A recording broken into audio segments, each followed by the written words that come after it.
Достар, саламатсыздар ма? Мен КПТ психолог Айгүл Тасанова. Бүгінгі видеодағы тақырып эмоцияны жасыру ол мықтылық белгісі емес деп алып отырмын. Біздің менталитетте, қазақтың менталитетінде эмоцияны жасыру мықтылық деп саналады. Эмоцияларға байланысты жиі кеңінен қолданылатын идеяларды айтып өтетін болсам, мықты адам эмоциясын көрсетпейді, өз-өзінде ұстайды, немесе адам өз-өзін ұстау керек. Ашуды көрсеткен, өкпе, реніш, эмоцияларын көрсеткен адам ол әлсіз адам деп көбінде айтылады, және адамдар сол идеяға сай болу үшін барынша эмоцияларын көрсетпеуге тырысады. Бірақ нәтижесінде жылдар өте дейік адамдар неліктен тәуелділікке бет бұрып жатады, неліктен ішкілікке салынып жатады, неліктен агрессияға беріліп жатады, неліктен өз-өзін ұстай алмай жатады, ойынға беріліп жатады, лудоманияға беріліп жатады. Барлығы дер кезінде, уақытысында эмоцияларын сыртқа шығып көрініс таппағандықтың белгісі.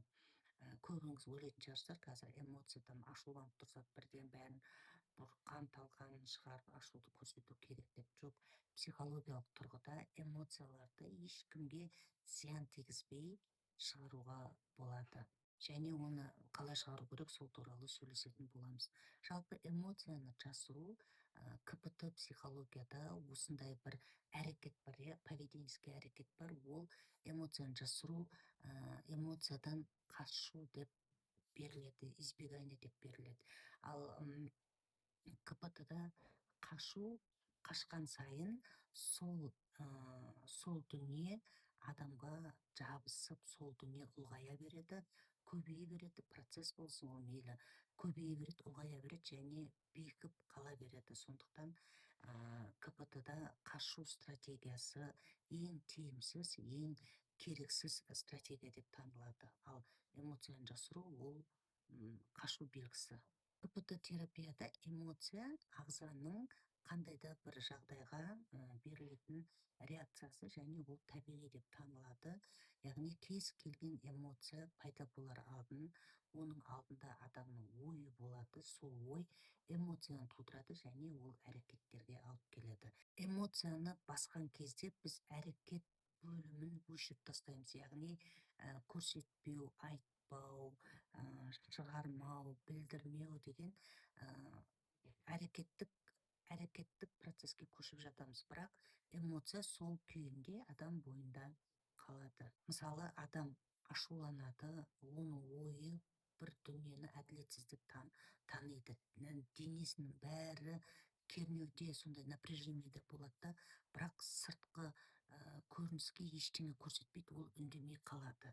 Сырттан үндемей қалғанмен іште сол стресс, кернеу сақталып тұра береді.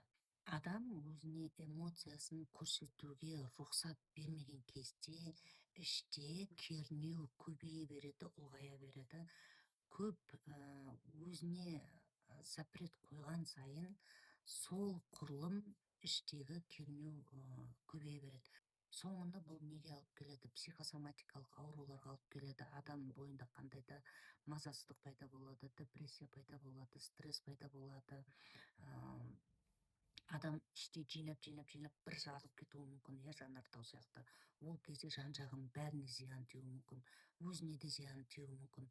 Көп қылмыстар қалай жасалады?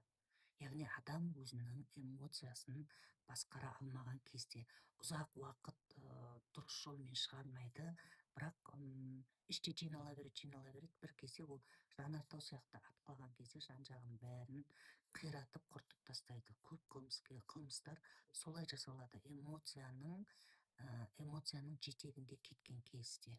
Эмоцияны көрсетпеу ол мықтылық емес, эмоцияны дұрыс жолмен көтере алу, дұрыс жолмен шығара алу, ол нағыз мықтылық болып саналады. Енді КПТ психологияда бірінші ой пайда болады, кейін эмоция пайда болады деп бірнеше рет айтқан болатынмын. Яғни эмоцияны көрсетпеудің жолында, яғни мен ашуымды көрсетсем, онда мен жаманмын. Егер маған қорқынышты болса, мен әлсізбін. Егер мен жылап қалсам, мені қабылдамай қалады дейтіндей осындай ойлар пайда болады, автоматты ойлар. Ол ойлардың түбінде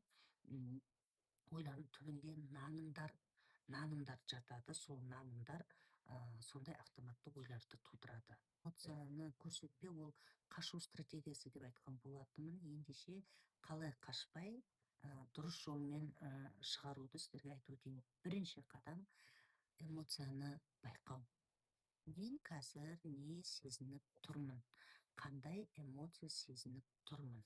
Осы эмоцияның пайда болуына қандай ой алып келді? Мен өзім туралы не ойладым? Қаншалықты ол ой шындыққа жанасады немесе жанаспайды? Ойды тексеру. Екінші қадам. Үшінші қадам әрекетті таңдау, яғни эмоцияны басып тастамай, саналы түрде өзіңіз үшін шешім қабылдау, яғни ашу тудырды деп айтайық. Кез келген эмоцияны тудырған адам болсын, жағдай болсын, неліктен ол пайда болды? Мүмкін адамға оны жауап беру, айту, шекараны белгілеу, немесе әңгімені бастау дегендей, немесе болған жағдайға басқаша бояу беру. Неліктен ол жағдай пайда болған кезде сіз осы ойды ойладыңыз? Мүмкін ол ойыңыз шындыққа жанаса ма, жанаспай ма, соны тексеру. Яғни ойлар ол факт емес. Ойларға, барлық ойға сене беру ол дұрыс емес. Бірақ біздің енді табиғатымызда солай қалыптасып қалған барлық ойға сену деген, мысалы деген ой, мен ақымақпын десе, сол ойға сенеміз, өзімізді өте нашар сезінеміз. Сондықтан ойлар ол факт емес. Ақымақ болмайды адам. 100% ақымақ немесе 100% ақылды болмайды. Адамның ақылды болатын кезде болады, ақымақ болатын кезде болады. Сондықтан эмоцияны басу ол бір контроль иллюзиясын тудыруы мүмкін, ол бірақ контроль емес, керісінше адамның ішінде эмоциялар жиналып тұрады. Ол эмоциялар ешқайда кетпейді. Оны дұрыс жолмен шығару керек. Эмоциялар ол бізге дұшпан емес, олар белгілер ғой, сигналдар, сигналдарды біз жақсы дұрыс көріп білетін болсақ, соншалықты біз тұлға түрінде, эмоционалды түрінде мықты бола береміз.